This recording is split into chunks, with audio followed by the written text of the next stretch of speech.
샬롬, 오늘도 함께 하신 하나님의 평안이 여러분의 삶 가운데 넘쳐나기를 소망합니다. 함께 찬송가 384장 부르시면서 10월 13일 금요일 새벽 예배를 드리도록 하겠습니다.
함께 기도하겠습니다.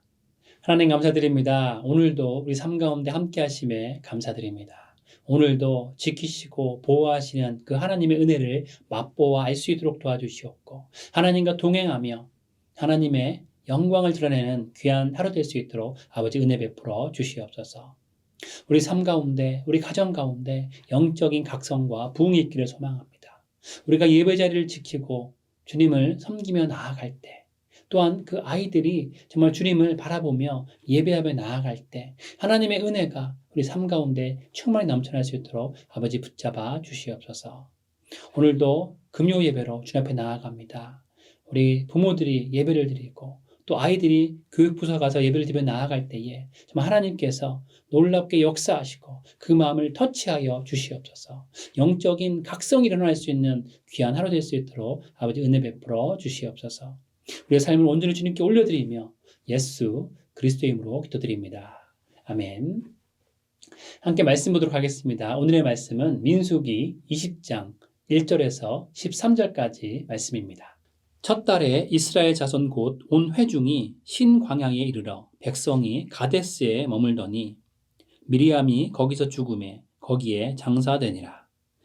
회중이 물이 없으므로 모세와 아론에게로 모여드니라. 백성이 모세와 다투어 말하여 이르되 우리 형제들이 여호와 앞에서 죽을 때에 우리도 죽었더라면 좋을 뻔하였도다. 너희가 어찌하여 여호와의 회중을 이 광야로 인도하여 우리와 우리 짐승이 다 여기서 죽게 하느냐. 너희가 어찌하여 우리를 애굽에서 나오게 하여 이 나쁜 곳으로 인도하였느냐? 이곳에는 파종할 곳이 없고 무화과도 없고 포도도 없고 석류도 없고 마실 물도 없도다. 모세와 아론이 회중 앞을 떠나 회막문에 이르러 엎드리매 여호와의 영광이 그들에게 나타나며 여호와께서 모세에게 말씀하여 이르시되 지팡이를 가지고 내 형 아론과 함께 회중을 모으고 그들의 목전에서 너희는 반석에게 명령하여 물을 내라 하라. 내가 그 반석이 물을 내게 하여 회중과 그들의 짐승에게 마시게 할지니라. 모세가 그 명령대로 여호와 앞에서 지팡이를 잡으니라. 모세와 아론이 회중을 그 반석 앞에 모으고 모세가 그들에게 이르되 반역한 너희여 들으라. 우리가 너희를 위하여 이 반석에서 물을 내랴 하고 모세가 그의 손을 들어 그의 지팡이로 반석을 2번 치니 물이 많이 솟아나오므로 회중과 그들의 짐승이 마시니라. 여호와께서 모세와 아론에게 이르시되 너희가 나를 믿지 아니하고 이스라엘 자손의 목전에서 내 거룩함을 나타내지 아니한 고로 너희는 이 회중을 내가 그들에게 준 땅으로 인도하여 드리지 못하리라 하시니라. 이스라엘 자손이 여호와와 다투었으므로 이를 무리바 무리라 하니라. 여호와께서 그들 중에서 그 거룩함을 나타내셨더라. 아멘. 민수기는 이스라엘 백성들이 출애굽 후 시내산을 떠난 날부터 모압 평지까지 도착하는 38년 정도의 광야 생활에 대한 기록입니다. 그래서 민수기는 지리적인 부분으로 볼 때 크게 3부분으로 구분할 수 있습니다. 첫 번째 부분은 이스라엘이 시내 광야에 계속 머물면서 약속의 땅을 향해 떠날 준비를 하는 내용입니다. 그리고 두 번째는 시내 광야를 떠나 가데스 바네아를 거쳐서 모압 평지에 도착할 때까지 이스라엘이 광야에서 유랑 생활을 하는 기간의 내용입니다. 그리고 마지막 3번째는 모압 평지에서 체류하는 기간의 내용입니다. 첫 번째와 두 번째 시대는 민수기 1장부터 21장까지 내용인데 시내 광야에서 모압 평지까지 이동하는 경로입니다. 지도를 보게 되면 시내 광야인 1번에서 2번 지역인 가데스 바네아로 이동해서 12 정탐꾼을 가나안 땅으로 보내고 이후에 3번 지역에서 광야 생활을 하다가 4번의 모압 평지까지 이동을 하게 됩니다. 그런데 첫 번째와 두 번째 시대인 민수기 1장부터 21장까지의 내용에서 공통되는 내용이 있습니다. 바로 계속되는 이스라엘 백성들의 불신앙에 대한 내용입니다. 이스라엘 백성들은 40년의 광야 기간 동안 끊임없이 불평하고 반역하는 모습을 반복하고 있는 것이죠. 왜 그렇습니까? 광야는 말 그대로 너무나 척박하고 살기 힘든 지역이기 때문입니다. 저도 이스라엘의 광야를 방문해 봐서 알지만 광야는 정말로 풀 한 폭이 찾아보기 힘든 곳이 대부분이기 때문입니다. 오늘 본문 5절 말씀에서도 광야가 어떤 곳인지 말씀합니다. 이곳에는 파종할 곳도 없고 무화과도 없고 포도도 없고 석류도 없고 마실 물도 없도다라고 백성들은 현실을 말하고 있죠. 식물을 심고 농사 짓지도 못하고 먹을 수 있는 나무에 열매도 없고 심지어 마실 물도 없는 곳이 광야입니다. 광야는 말 그대로 부족과 결핍의 땅인 것이죠. 하나님께서 아침 저녁으로 만나와 메추라기를 주셔서 먹기는 했지만 40년 동안 똑같은 것을 먹고 지내는 일은 쉬운 일이 아닙니다. 여러 가지 식재료가 있었다면 다양한 조리법으로 요리를 해 먹었겠지만 만나와 메추라기라는 2가지 재료를 가지고는 요리가 아니라 그저 배고픔을 없애기 위해 끼니를 때우는 정도밖에는 되지 않았을 것입니다. 마실 물이 항상 있는 곳도 아니었습니다. 정말 생존을 유지하며 산다는 것이 쉽지 않은 곳이 광야이죠. 여러분은 텐트를 치고 캠핑을 해보신 적이 있으신가요? 요즘은 한국에서도 캠핑에 대한 감성으로 캠핑 붐이 일어나고 있지만 사실 캠핑은 편하지 않습니다. 자연과 벗삼아 자연 속에서 대자연을 즐기고 느낀다는 것은 너무나 좋지만 밤에는 춥고 해가 뜨면 금세 더워지기 때문에 낮에는 텐트 안에서 쉴 수도 없습니다. 그런데 며칠 동안 자연을 즐기기 위해서 필요한 짐들을 다 챙긴 후에 차를 타고 가는 즐거운 캠핑이 아니라 사막에서, 광야에서 아이스박스도 없고 물도 없고 먹을 것도 구하기 힘든 곳에서 40년을 보낸다는 것은 정말 상상하기 힘든 어려움입니다. 게다가 광야는 이렇게 척박한 생활 가운데 먹는 것도 영양분을 골고루 섭취하며 풍족히 먹지 못하고 평안히 쉬지도 못하여서 피곤한 상황인데 지친 몸을 이끌고 또다시 다음 목적지를 향해 계속 옮겨야 하는 유랑 생활을 하는 곳입니다. 이스라엘은 천막과 각종 살림들을 짊어지고 가축과 가족들까지 함께 데리고 40년 동안이나 행군을 해야 했습니다. 이런 광야에서는 불평과 원망이 절로 나올 수밖에 없습니다. 그래서 실제로 이스라엘은 기회가 있을 때마다 모세와 아론을 찾아가 불평했습니다. 이스라엘은 가는 곳마다 먹을 양식과 마실 물이 없다고 불평했습니다. 차라리 애굽에서의 노예 생활이 더 좋았을 것이라고 광야 생활에 대한 불만족을 드러냈습니다. 그 와중에 많은 사람들이 광야에서 죽게 되었고 불뱀에 물려 죽은 사람도 있었습니다. 이처럼 광야는 시련과 고통의 자리입니다. 사람들에게 불평과 원망을 불러일으키는 땅이 바로 광야입니다. 그러나 우리가 기억해야 할 것은 약속의 땅으로 들어가기 위해서는 반드시 광야를 지나가야 한다는 것입니다. 우리의 삶도 광야의 삶과 비슷합니다. 어찌 보면 늘 여러 가지 필요가 생기고 늘 무엇인가 부족합니다. 그러나 중요한 영적인 진리는 광야의 부족함과 결핍을 이기지 못하는 사람은 약속의 땅에 들어갈 자격이 없다는 것이죠. 신명기 8장 1절에서 4절은 이렇게 말씀합니다. 내가 오늘 명하는 모든 명령을 너희는 지켜 행하라. 그리하면 너희가 살고 번성하고 여호와께서 너희의 조상들에게 맹세하신 땅에 들어가서 그것을 차지하리라. 내 하나님 여호와께서 이 40년 동안에 내가 광야 길을 걷게 하신 것을 기억하라. 이는 너를 낮추시며 너를 시험하사 내 마음이 어떠한지 그 명령을 지키는지 지키지 않는지 알려 하심이라.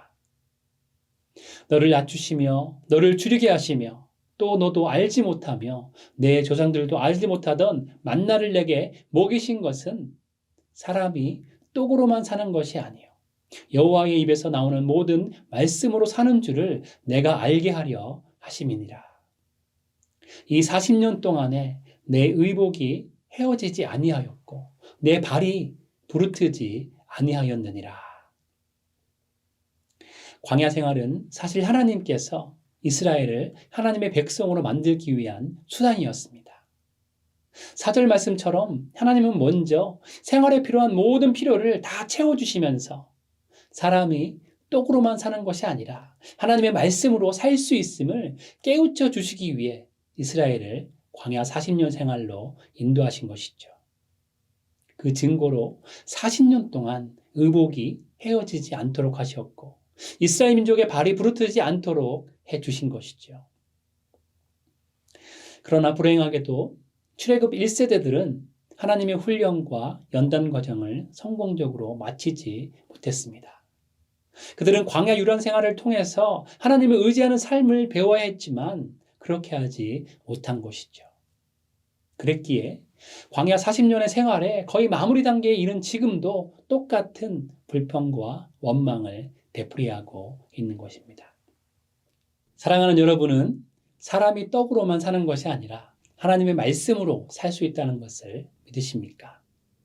하나님의 말씀만으로 만족하며 살고 계십니까? 믿음의 사람들은 불평이 나올 수밖에 없는 상황에서 하나님의 뜻을 구해야 합니다. 모든 사람에게 시련과 환난이 올 수 있지만 하나님의 사람들은 왜 이런 일이 생겼는가가 아니라 하나님께서 내가 무엇을 하길 원하시고 무엇을 깨닫길 원하시는가에 초점을 맞추어야 합니다.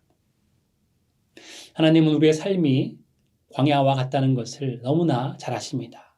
우리의 삶이 쉽지 않다는 삶이라는 것을 다 알고 계시는 것이죠. 그러나 우리가 하나님을 믿고 따르기 힘든 상황에서도 하나님을 신뢰하며 하나님의 말씀을 의지하며 사는 그 모습을 하나님은 기뻐하십니다. 상황은 그렇지 않더라도 믿음의 눈으로 그 상황을 바라보며 하나님의 말씀으로 살아가는 모습을 보시면서 하나님은 기뻐하시는 것이죠.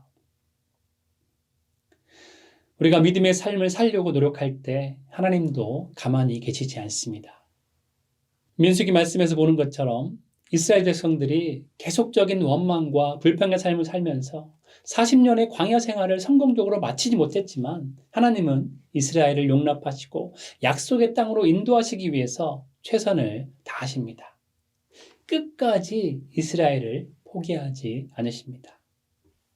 40년 동안 불기둥과 구름기둥으로 인도하시고 만나와 메추라기로 먹이시면서 반석에서 물이 터지게 하시면서 이스라엘을 인도하셨습니다. 하나님은 하나님의 약속을 우리를 통해서 반드시 이루시는 하나님이십니다.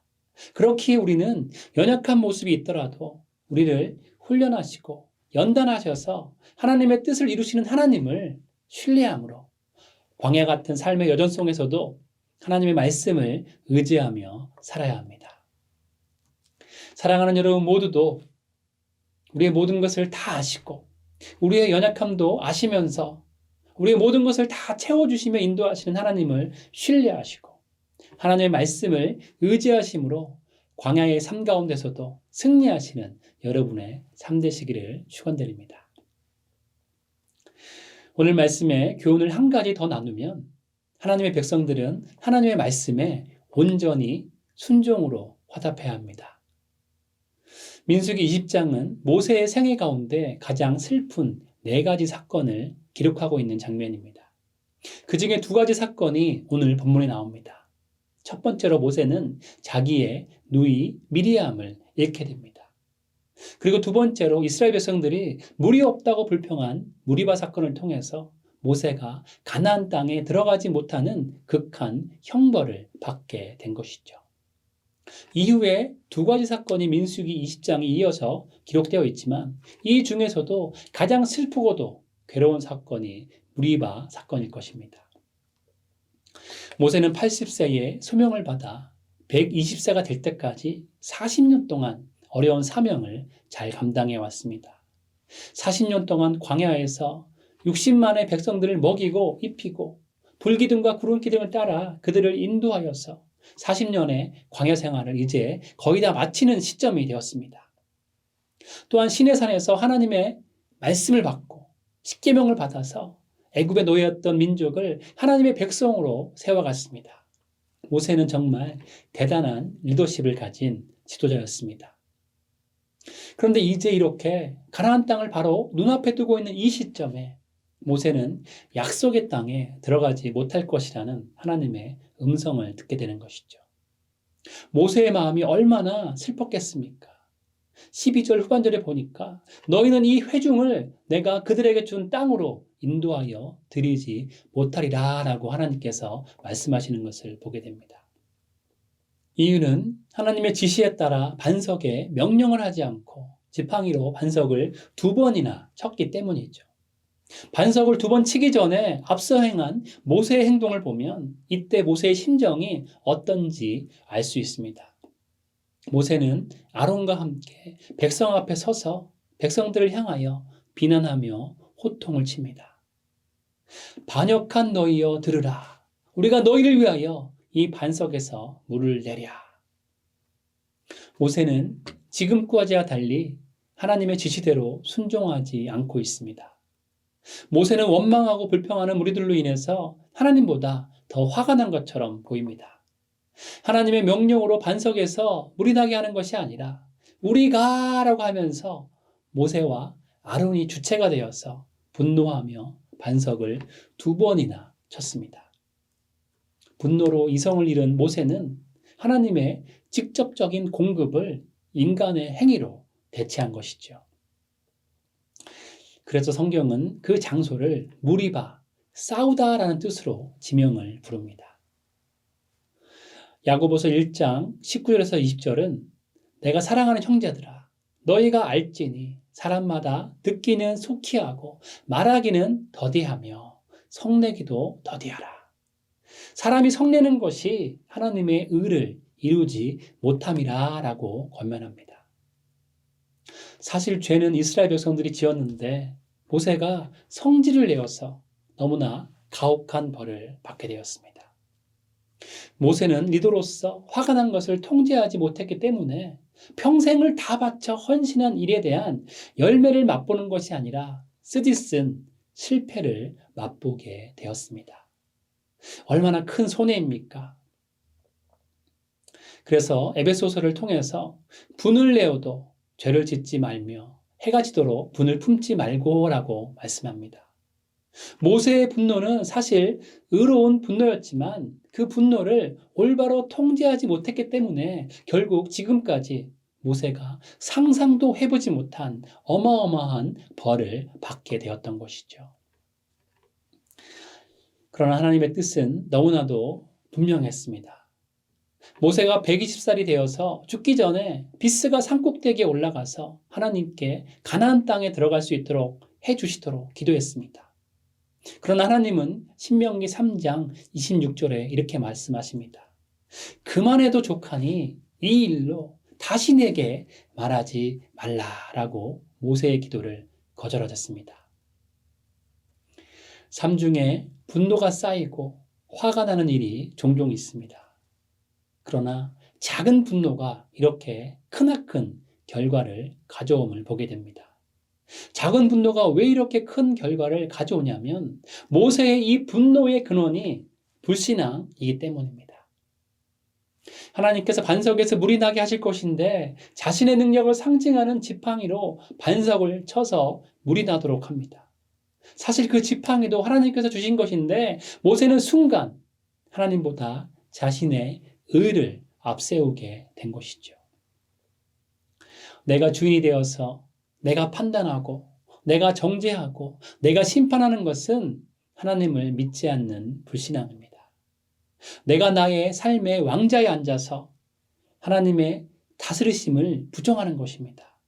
이것이 왜 무서운 것이냐면 내가 판단하고 정죄함으로써 십자가의 능력을 나타내지 못하게 되기 때문이죠. 그래서 야고보서 1장 20절 말씀은 성을 내는 것이 하나님의 의를 이루지 못한다고 말씀하고 있습니다. 내가 옳고 다른 사람은 틀리다라는 생각에 빠지게 되면 내가 주인이 되어서 그 상황을 통제하려고 애를 쓰게 됩니다. 그리고 나는 틀린 것이 없다는 것을 보여주고 불평하고 원망하는 사람들에 비해 내가 얼마나 더 정의롭고 올바른지를 더 보여주고자 할 때 그 결과는 분노로 이어지게 되는 것이죠. 결국 분노는 내가 다른 사람들을 더 사랑하고 그들을 이해하고 받아주기보다 다른 사람을 억압하고 정죄하는 일을 만들도록 합니다. 그렇기에 분노는 우리가 하나님 안에 거하지 못하게 하므로 십자가의 능력이 우리 가운데 사라지게 합니다. 그리고 다른 사람들과의 관계에서도 예수님의 십자가의 사랑으로 나가는 것이 아니라 미워하고 분열되게 하는 마귀가 좋아하는 일로 이어지게 되는 것이죠. 결국 분노는 하나님의 의를 나타내지 못하게 할 뿐만 아니라 십자가의 능력이 내 삶 가운데 작용하지 못하도록 하는 것입니다. 분노를 통해서 나도 십자가의 은혜에서 떠나게 되고 다른 사람들에게도 십자가의 능력이 임하지 못하게 하는 것이죠. 어떤 부부가 부부싸움을 너무 심하게 하였습니다. 이 부부는 서로 사랑하였지만 서로 화가 나면 단 5초도 견디지 못했기 때문에 서로 심하게 다투곤 했습니다. 그래서 하루는 아내가 여보, 우리가 서로 사랑하면서도 이렇게 다투며 살고 있으니 큰 문제네요. 우리 부부 상담을 한번 받아보면 어떨까요? 라고 제안했습니다. 그래서 상담을 받으러 갔더니 의사가 자초지종을 듣고는 안으로 들어가서 노란 물약이 든 큰 통을 하나 가져왔습니다. 그리고 그 부부에게 이렇게 말했습니다. 만약에 화가 치솟거든 이 물약을 3숟가락씩 꼭 드시기 바랍니다. 그러나 이 물약을 한꺼번에 3숟가락씩 삼키지 말고 한 숟가락 먹을 때마다 입속에 넣고 1분 동안 머금은 후에 삼켜야 합니다. 그렇게 3숟가락만 먹으면 큰 효과를 볼 것입니다. 그래서 이 부부가 의사의 말을 실천했습니다. 성질이 날 때마다 노란 물약을 찾아 마셨습니다. 물약을 먹고 3분이 지나니 성질이 가라앉아서 싸움을 하지 않게 되었습니다. 이 약을 먹는 동안 부부는 서로 싸움을 하지 않고 잘 지냈습니다. 그리고 얼마 후에 약이 떨어지자 부인이 다시 의사를 찾아왔습니다. 선생님, 약이 효과가 너무 좋아서 이제 우리 부부는 싸움을 하지 않네요. 그런데 약이 떨어졌습니다. 한 병만 더 처방해 주세요. 라고 말했습니다. 그러자 그 의사 선생님이 이렇게 대답했습니다. 이제 더 이상 약은 필요 없습니다. 사실 그 약은 설탕물입니다. 싸움을 안 하게 된 것은 그 약을 먹고 3분 동안 기다리는 동안 분노가 삭혀졌기 때문입니다. 그렇기에 앞으로도 부부싸움이 일어나려고 할 때 맹물이라도 마시고 3분간 분을 삭혀 보십시오. 그러면 싸움을 하지 않게 될 것입니다. 잠언 16장 32절은 노하기를 더디하는 자는 용사보다 낫고 자기 마음을 다스리는 자는 성을 빼앗는 자보다 나으니라 라고 말씀합니다. 화가 날 때마다 분노하지 마시고 그 분노를 잘 다스려야 하는 것이죠. 화가 날 때 잠시 모든 것을 멈추고 예수님을 생각해 보시기 바랍니다.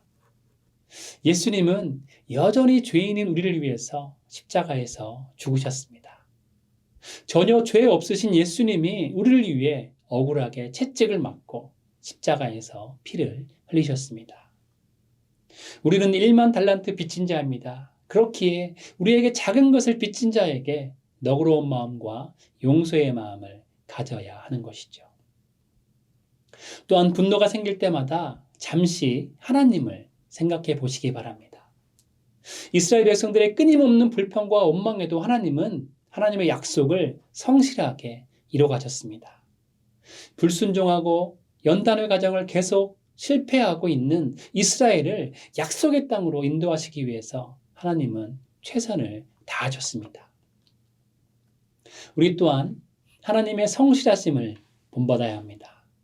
다른 사람들만 바라보는 것이 아니라 나 자신을 먼저 바라보며 우리 가운데 죄의 모습이 있다면 즉각적으로 하나님께 고백해야 합니다. 내가 판단하고 정죄하는 주체가 되는 것이 아니라 하나님께서 우리 삶 가운데 허락하신 축복과 은혜를 바라보고 감사하면서 하나님의 주권과 선하신 통치하심을 신뢰하며 하나님의 의를 이루는 삶을 살아야 합니다. 분노를 내려놓고 예수님을 바라보심으로 십자가의 능력이 삶 가운데 넘쳐나시는 하나님의 자녀의 삶을 사시는 여러분 되기를 축복드립니다. 그러한 삶을 통해서 용서와 화해, 사랑과 은혜를 전하는 귀한 삶으로 하나님의 영광을 나타내시는 여러분 모두의 귀한 삶 되시기를 주님의 이름으로 축원드립니다. 함께 기도하겠습니다. 늘 우리 삶 가운데 함께 하시는 주님, 입히시고 먹이시고 채우시고 우리를 인도하시는 그 주님의 사랑에 감사를 드립니다. 주님께서 연약하고 부족하지만 그럼에도 불구하고 한없는 사랑으로 용서해 주시고 십자가의 사랑으로 구원해 주심에 감사를 드립니다. 그 구원의 감격 가운데 살게 하여 주시옵소서. 십자가의 능력 가운데 살게 하여 주시옵소서. 주님의 사랑과 용서하심 가운데 충만한 삶을 살게 하여 주시옵소서. 그 십자가의 능력 가운데 살면서 남을 판단하고 정죄하는 것이 아니라 그 십자가의 사랑으로 다른 사람을 사랑하며 섬기는 삶을 살기를 소망합니다. 내가 정죄하고 판단하는 것이 아니라 내가 심판자가 되는 것이 아니라 그 모든 일들은 하나님께 내어 맡기고 주 예수 그리스도께 내어 맡기고 나는 사랑의 삶, 섬기는 삶, 십자가의 능력으로 살아가는 삶을 살아갈 수 있도록 우리를 붙잡아 주시옵소서. 말씀으로 채워주시고 성령으로 함께하여 주셔서 말씀을 이루며 순종하는 삶을 살아갈 수 있도록 우리를 붙잡아 주시옵소서. 오늘도 우리가 함께하시고 우리 가운데 역사하시고 인도하시고 지키시고 보호하실 것을 믿사오며 주 예수 그리스도의 이름으로 기도드립니다. 아멘. 함께 각자의 기도 제목 가지고 주님 앞에 계속적으로 나아가도록 하시겠습니다.